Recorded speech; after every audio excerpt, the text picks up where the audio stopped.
The book of Micah. You'll find it tucked away towards the end of the Old Testament. In this series of presentations, we're going to try and understand and make sense of the words that Micah spoke. It's far too easy with prophecy to come to the book and to rip sentences and phrases out of context. If we do that, we can more or less make what's written mean almost anything we want. It's important that we ask some serious questions. When was Micah speaking? Where did he speak? To whom did he speak? And why did he say what he said? And centrally, how would the original hearers have got it? What was the message he was trying to communicate? When we can answer these questions, we can begin to understand what the book means for us today, the significance of Micah's insights. We mustn't rip things out of context. So let's look a bit of the background to Micah. He was working mainly in that part of the world. In the 8th century BC, a long time ago, and the culture was very, very different. The people of God are divided into two. Disagreement, separation. The northern kingdom retained the name of Israel with a capital Samaria. The southern kingdom, which was smaller, the capital Jerusalem, became known as Judah. They coexisted, sometimes competing, sometimes squabbling. That's a sad story of the days. But they were under the shadow of the great empire of Assyria, coming from the north, powerful, seeking to take over other countries, to exploit, to brutalize. That's the context of when Micah was speaking. Now, he spoke essentially to the southern kingdom of Judah, although there are references to the northern kingdom. The southern kingdom itself had pressures coming in upon it. The people from the coastline attacking in from the edge. People from the southwest seeking to come in and steal crops and land. While there were squabbles with Israel and occasional attacks from the country of Syria to the north. So there were pressures on this little people group, the people group of God in the land of Judah. Under these pressures, Judah often appealed for help. Sometimes it asked Assyria for help. Sometimes it asked Egypt to the south for help. And it even went as far as sometimes asking for help from Babylon, a rival empire further away, which eventually toppled Assyria. Well, Assyria gave help, but it was at a price. They had to pay a lot of money. And Judah was being robbed of its wealth, paying the bill for protection money. But the big price was that Judah was essentially a vassal state of Assyria and had to do what it was told. Difficult times. And the leaders of God's people often made some dreadful mistakes. Let's look at the land of Judah and the rulers of the time when Micah was speaking.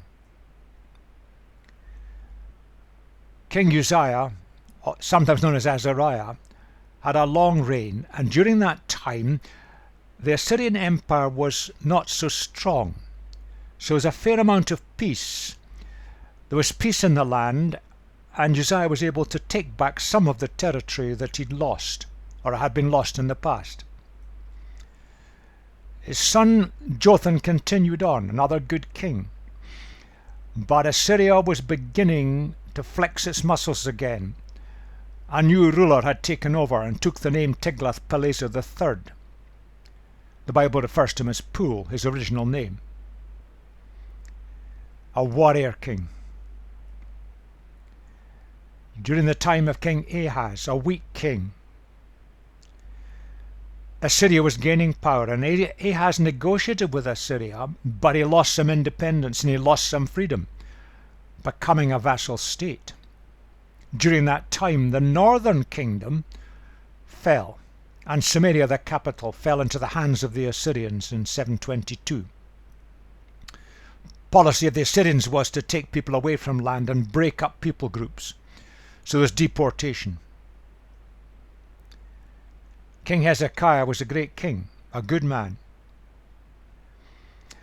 But he revolted against the Assyrians, and it cost the land territory and money. The land was sacked. Jerusalem escaped, but only just. During Hezekiah's time, there were major reforms introduced, and they were much needed. But they didn't last beyond his reign. Now Micah was speaking during that time, the latter part of Jotham through to Hezekiah. That's the context.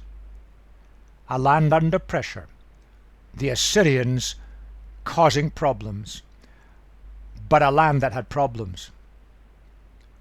And let's look at these problems of the land of Judah in the 8th century. The people of God had drifted away. Let's look at it from a political standpoint. Over the centuries, a ruling class had developed.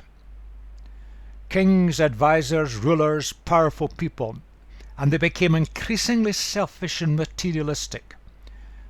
But they weren't really strong. And the country was becoming more divided, less unified. Exploitation was the rule of the day. What about the religion? Well, there was a religious class had developed. They had a lot of power, and they became increasingly selfish. The rituals of the religion went on. It was an outward show. They did everything correctly, but it was lip service. God had been pushed out of the frame of life, and the religious class went along with the ruling class because they got the backhanders. How about the legal situation? Not good either. The judges then were corrupt and open to bribes. So when the ruling class stole land from the poorer people, which was their livelihood in an agricultural economy, the poor people tried to get their rights back, their land back, but the rich people just bribed the judges, so the poor people never won. Overall in society, the rich became richer and the poor became poorer. Society was fragmented. So many of the leaders were in it for what they could get for themselves and their families. Ethics had disappeared. There were still many good people in the country, people who served God, but the land was fracturing. The nation was no longer united. Its strength was slowly disappearing. It needed major reformation. Hezekiah tried, but it didn't last beyond his time.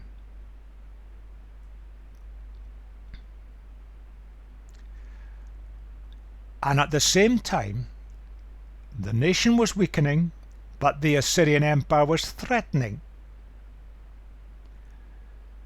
How can you cope in such a situation? And the Assyrians just conquered by brutality. It was legendary. And when they took over a country, brutally killing, torturing people all the time, they stripped the nations of their wealth.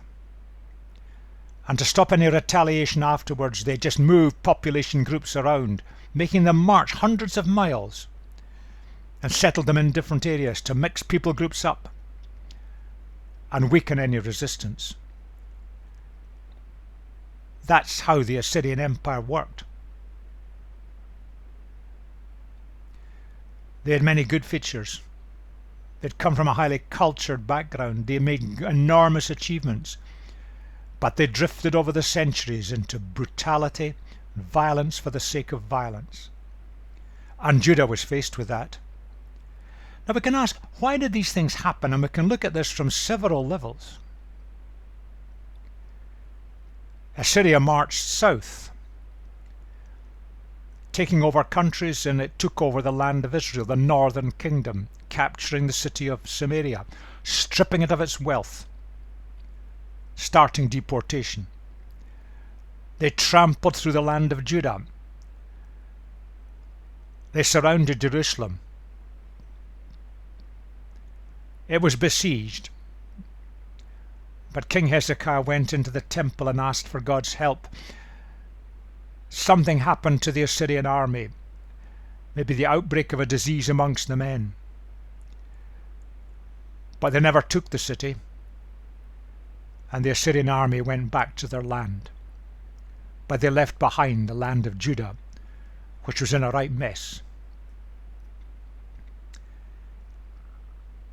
The people of God had fundamentally rebelled against God. They thought they could run their lives better themselves. They knew better than God. They pushed God to the margins of life. Yes, they retained all the temple rituals and the religious ritual performance, but God had been marginalized.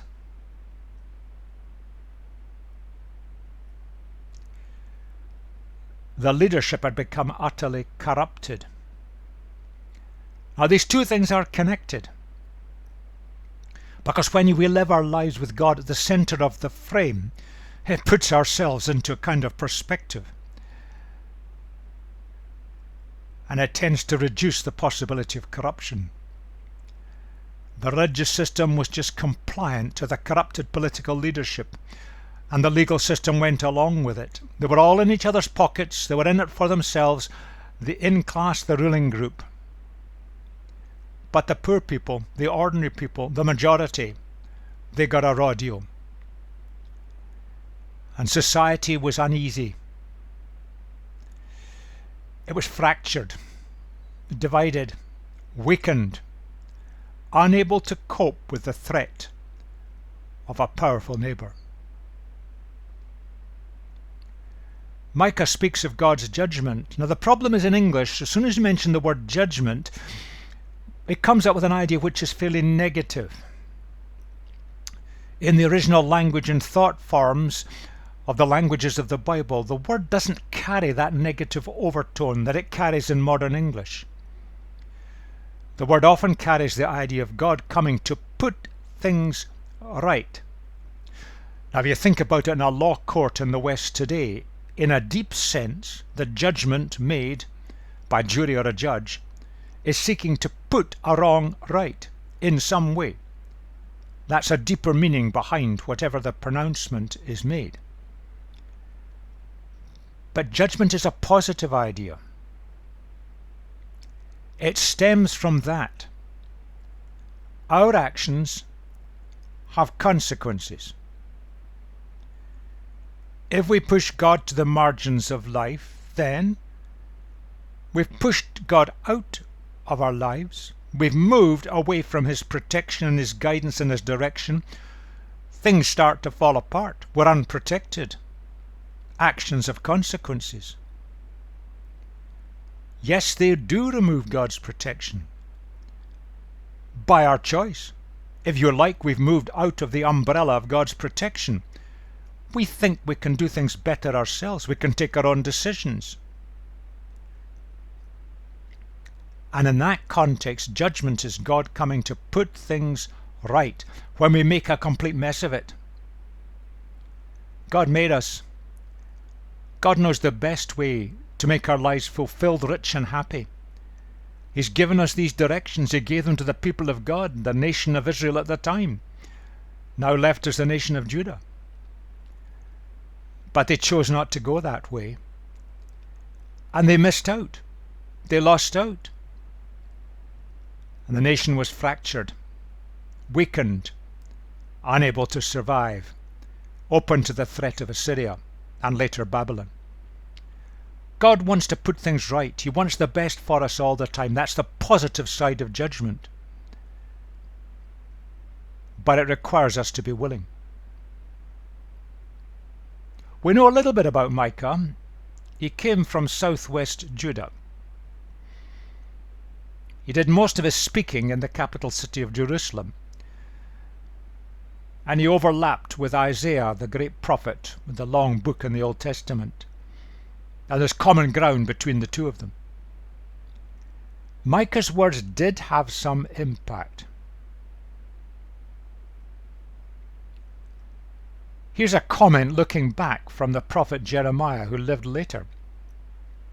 And he refers back to Micah when he says, "Some of the elders of the land said to the entire assembly of people, Micah of Moresheth prophesied in the days of Hezekiah king of Judah.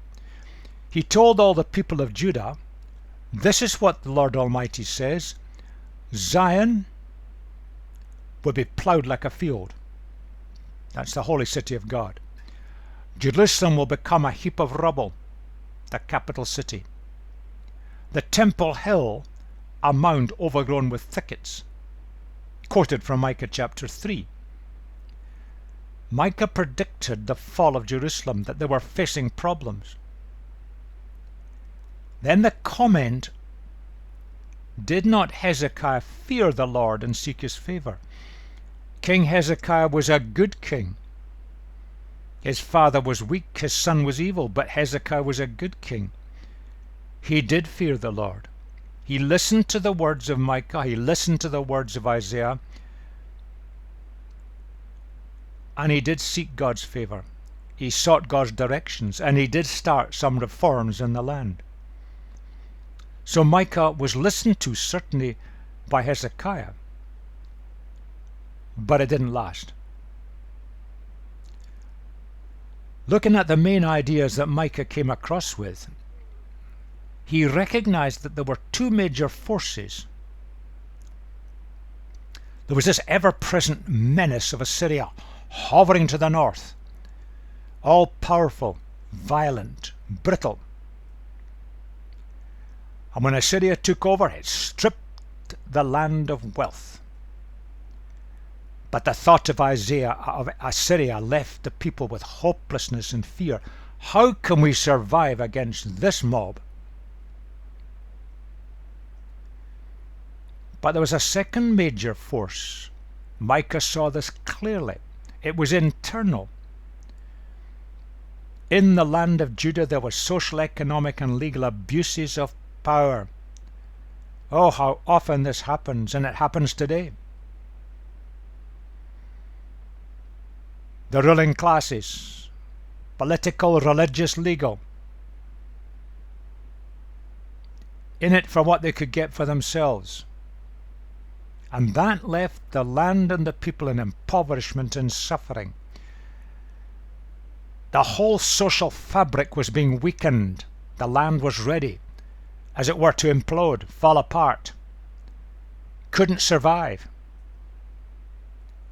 Societal breakdown. Now it's worth pondering that picture there. There are so many parallels with Western Europe, indeed the West today. Societies are fracturing. People with different views, they're not willing to compromise and collaborate and give a bit, take a bit. God has been pushed out of the center of social, national, international life. God has been marginalized because we think we know better than God. We can run things ourselves. We can take our own decisions. We know what's right. There are consequences for these actions. And hovering around us, there's always the ever-present threats of other people groups, structures, ways of doing things. And it leaves so many with a kind of hopelessness and fear.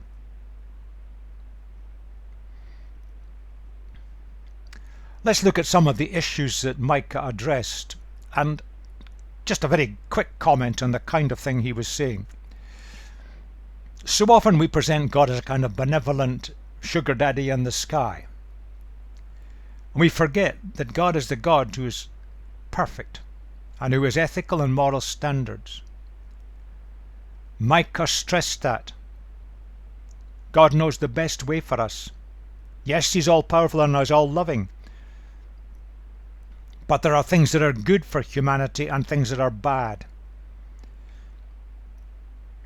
In our present Western societies, there's a lack of challenge to what we call sin, a most unfashionable word. Power is abused all over the place, while those who are weak are exploited and abused.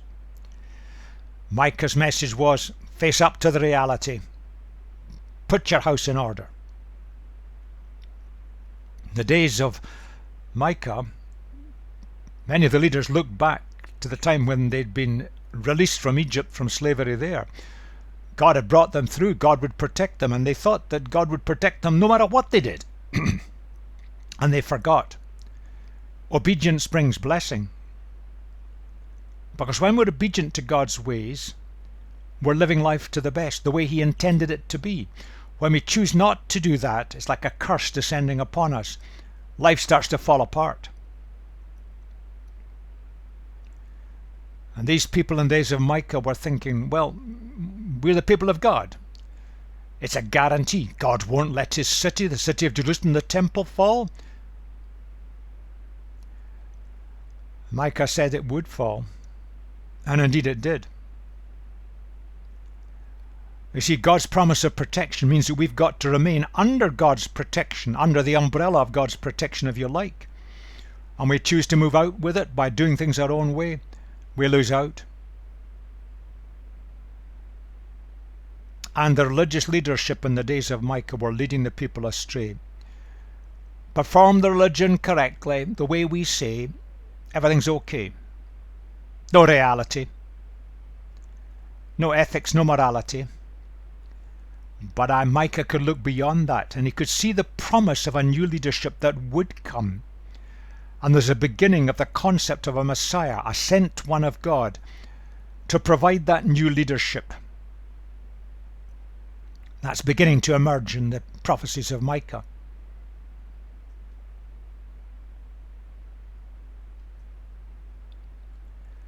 Very briefly looking into chapter 1. We're looking at that kind of time window. In this chapter, Micah brings warnings. First of all, to the northern kingdom. Remember, the northern kingdom was sacked and destroyed by the Assyrians in 722 BC. So it was just before that.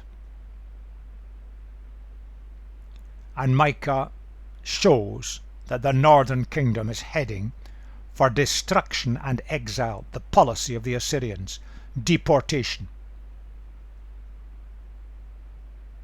And it happened, exactly as Micah predicted.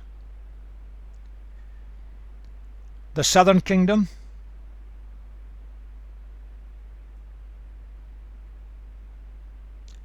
Micah could see that the land would be sacked and the Assyrian army would reach Jerusalem. They did. They got to Jerusalem and were surrounding it in 701 BC.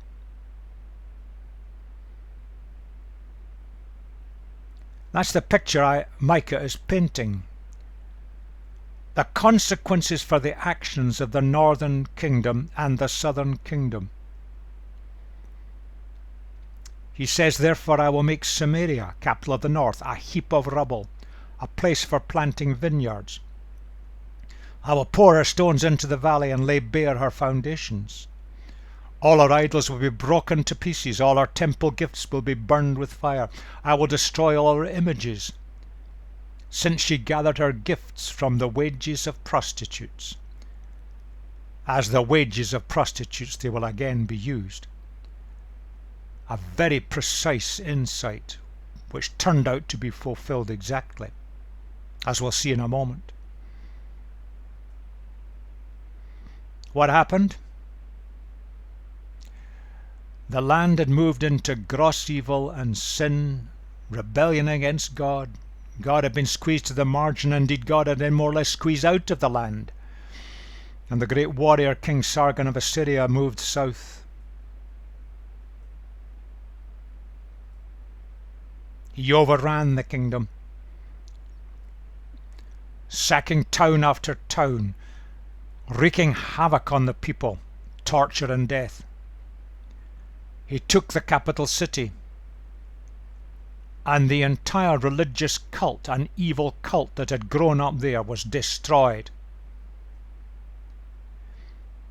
You see, there was religious prostitution as part of the cult, the religious cult in Samaria. That's how bad it had got. You paid your money, and that money was accumulated into the hands of those with power. And when Sargon took over, he took that money, he stripped the land of its wealth, and he gave the money to his soldiers, and they used it to pay for prostitutes for themselves from the people of the land. How women have been damaged and destroyed. It was a grim story. People of God behaving this way, they had drifted so far away from God that God had said, enough is enough. You've moved out of my protection.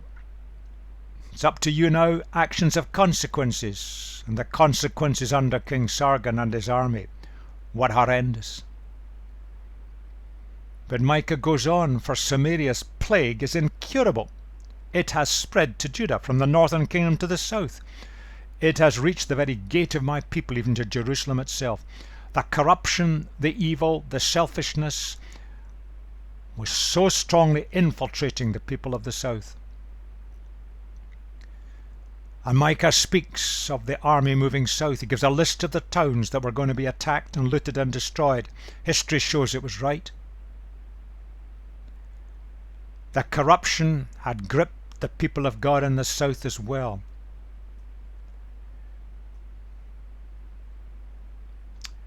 King Sargon started it.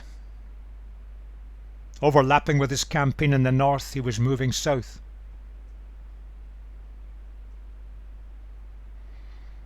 And the small towns of Judah were sacked, and the people suffered. With burning and looting, everything of value taken, the people left to starve. But Sargon died. There was a small gap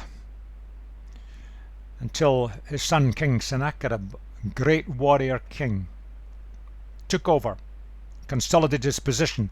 Then he continued on, following the same plan.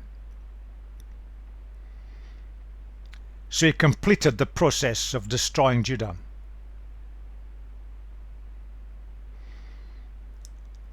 And it involved the same things: burning, looting, and transportation.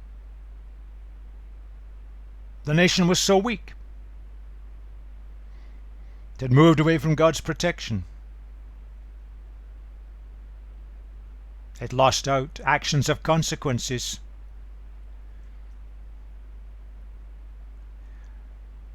Well, we could interpret this at a purely human level, in terms of power struggles. Now, there are power struggles within Assyria between powerful factions within the ruling classes there, jockeying for power, till one really strong person took over, and that generated very powerful warrior kings. They were the ones who were successful. We could look at it in terms of the power struggles between Assyria and the surrounding nations. Assyria was better armed, extremely well armed. Technologically, it was miles ahead. A conscript army, powerful, united. It was bound to win. But Micah looks under the radar, beyond the human level, and he saw the inevitable events that were going to happen in terms of their spiritual basis. he saw that human behavior has inevitable consequences in the spiritual realm. It's worth looking at that sentence and pondering it. We can see it in individual lives. We can see it in communities and families, in cultures. We can see it at national and international levels. Decisions have consequences. Actions have consequences. There are certain, as it were, spiritual laws that just follow as night follows day. The people of God have pushed God to the margins of life. They thumbed their noses at God and thought they could do it better themselves. Yes, they retained the outward rituals and performance, lip service. But they're running their own affairs. Actions have consequences. The fragmenting of society, the fracturing of the group, the lack of unity, the weakening of the people. And as we look at that picture, so much of it is being repeated in Western nations today. But Micah could see God coming to put it right for God's people. That's positive. It's set in a frame of God seeking to put it right for all peoples. God treats all equally. The people of Judah were God's people in that they were commissioned with the task of making God known to the people groups round about, a task where they failed so often. God wants the best. And when we go our own way and take our own decisions and we end up things falling apart, God sometimes has to intervene, as it were, to save us from ourselves.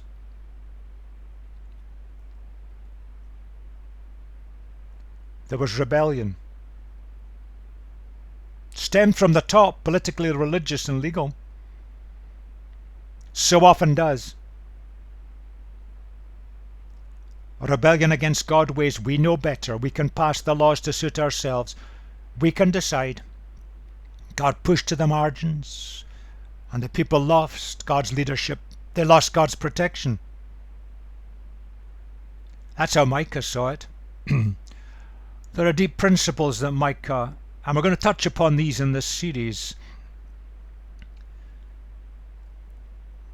God has made this universe, He's made this world, He's made humanity. He knows the best way. We're responsible to Him. Yes, He's a majestic Lord, but He's also the Lord of history, and He can and will intervene through what we do for His longer term purposes. But God's people, the covenant people of Judah, God sought from them standards that reflected His own nature, so that He could be made known to the people groups round about. And the people of God disregarded God's ways. Actions have consequences.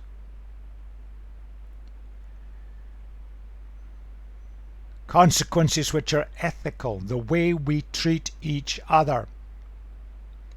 Here was a land where minorities were fleecing the majorities. That's not God's way. God wants the best for all. There are deep principles and implications from these principles. When we persist in rebelling against God, thinking we know better than Him, well, there are inevitable consequences for that behavior. Follows as night follows day. When we put God back in the center of the frame, there are inevitable consequences. We have His direction and protection. The leadership of the people of Judah had forfeited that, and the nation suffered. The responsibility of leadership is enormous, because when leaders fail, particularly the leaders of God's people, An awful lot of others get caught in the crossfire. And the leadership of God's people in these days was failing. Yes, there was good King Hezekiah and a grandson, King Josiah, later. But neither could reverse the inexorable move away from God and away from his ways. And there were consequences that affected the entire nation. Oh, there are deep thoughts here that apply in our modern societies today. And if you like, that's the message of Micah, addressed primarily to those in leadership.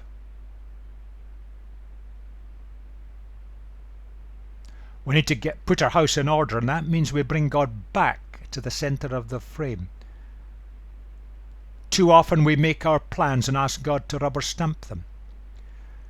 Too often we think by human logic and cleverness we can solve our problems and take our decisions, and God is pushed to the margins, lip service, ritual, performance, but nothing more.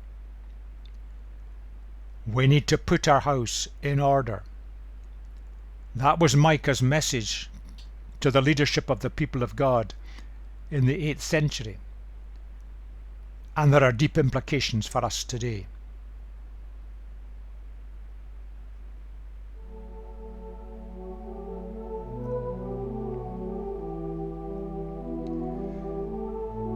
That was just an introduction. The next section, the next presentation, we'll look at chapters 2 and 3.